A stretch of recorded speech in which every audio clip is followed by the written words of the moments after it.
Spring 1945. The Reich disintegrates in smoke and snow. Refugees crowd platforms.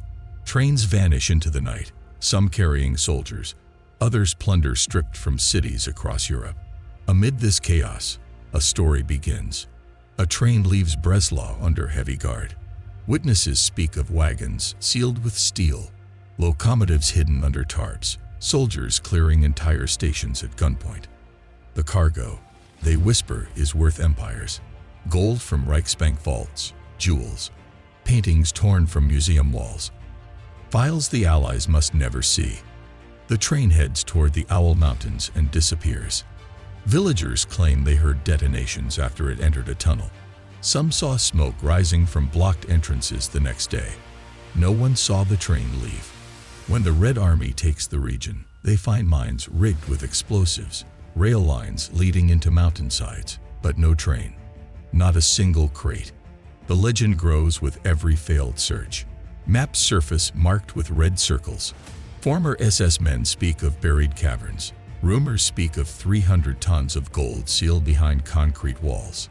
In 2015, a ground-penetrating radar scan near Wolbrzych shows a 98-meter-long anomaly under a railway embankment.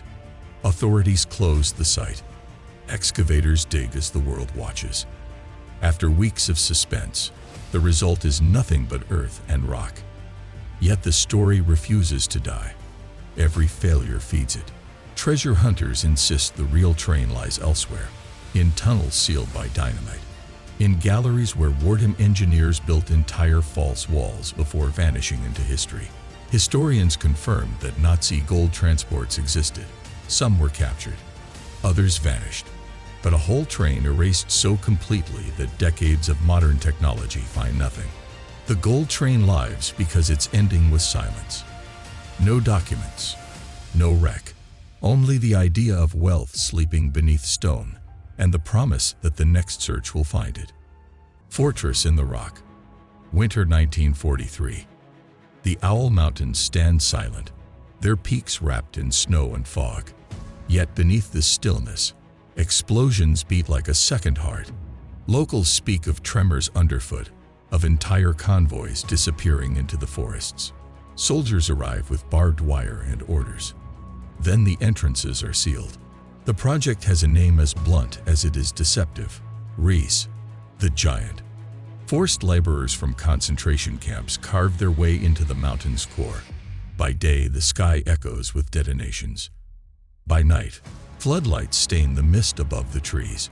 Witnesses speak of tunnels so vast they swallow entire trucks, of concrete halls taller than cathedrals, of ventilation shafts exhaling steam into the freezing air. By the time the war ends, 6 massive complexes exist: Rzeczka, Osoka, Loders, Sokolik, Jugoas, and Sobin. Together, they form a labyrinth stretching for miles. Levels stacked on levels, rooms with steel doors, walls thick enough to withstand bombs. And yet no one knows what it was for. When the Red Army reaches the Owl Mountains, the entrances are destroyed, whole galleries flooded, dynamite traps waiting in the dark. The Soviets find switchboards corroded by water, foundations for machinery that never arrived, bridges leading nowhere. No plans survive. Theories multiply like echoes in the tunnels: a Führer headquarters, a weapons plant for the war's final miracle, a secret city for 20,000 souls to outlive defeat underground. Explorers descend with Geiger counters and maps. Divers vanish into black water, filling entire levels. Journalists chase rumors of nuclear experiments, of occult rituals carried out in chambers sealed since 1945. But the tunnels remain silent. Today, visitors walk past rusted rails, through galleries where prisoners once hauled cement under whips and rifles. Their footsteps ring off walls scarred by drill marks, ceilings dripping with water, concrete stained by decades of mystery. Project Reese remains what it was on the day the Reich collapsed: too big to ignore, too unfinished to explain, and too secret to ever let go of its last truths. The Treasure of Štěchovice. South of Prague, the Vltava River cuts through hills thick with forest. As the Reich fell in 1945, locals spoke of convoys climbing mountain roads by night, trucks loaded with crates, SS guards stringing wire, explosions sealing tunnels behind them. Then silence. Rumors spoke of gold, art, diamonds, secret documents from Berlin, all hidden in the Štěchovice, hills under mines wired with traps. Some claimed Himmler's personal treasure lay there, locked behind concrete and death. In 1946, Czechoslovak troops searched the area. They found tunnels collapsed by explosives, chambers flooded to the ceiling, passages blocked by steel doors. No treasure. In the 1960s, a former SS officer claimed he knew the site. Excavations followed.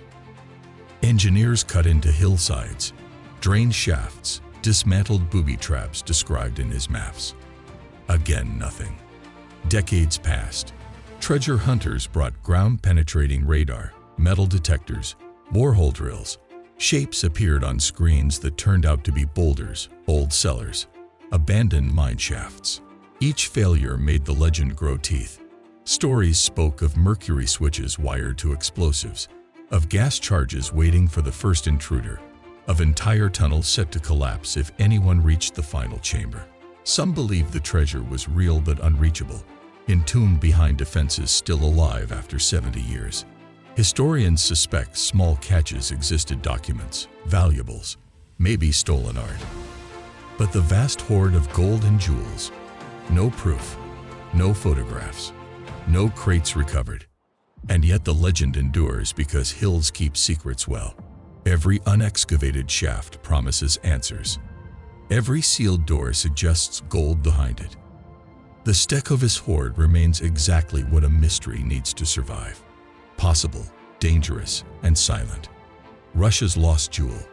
In the Catherine Palace near St. Petersburg once stood a room that glowed like dawn, trapped in crystal. Walls of carved amber reflected candlelight in gold and fire. Mirrors doubled the glow until visitors felt they were standing inside the sun itself. Created in Prussia, gifted to the Russian Tsars, the Amber Room became a legend of craftsmanship and empire. For 2 centuries, it survived wars, revolutions, the turning of dynasties. Then came 1941. As the Wehrmacht advanced, curators tried to disguise the room under layers of paper and cloth. But amber refuses to look like plaster. German troops dismantled it within days, packing panels into 27 crates. By October, the Amber Room gleamed again inside Königsberg Castle, as if war itself could not touch it. Then the Red Army approached East Prussia. Bombers set Königsberg aflame. Some witnesses claim the room burned with the castle. Others insist it was evacuated again onto trucks, onto trains, onto ships bound across the Baltic. One ship, the Karlsruhe, sank under Soviet bombs in April 1945. Divers have explored its wreckage. No Amber Room. Mines in Thuringia have been searched. Bunkers in Poland drilled and scanned. Caves collapsed by dynamite excavated. Nothing. What surfaced instead were fragments. A mosaic here, a cabinet frame there. Pieces likely stolen before the chaos swallowed the rest. They proved the Amber Room existed. They proved nothing of its fate. In 2003, after decades of work, Russian artisans built a perfect reconstruction in the Catherine Palace.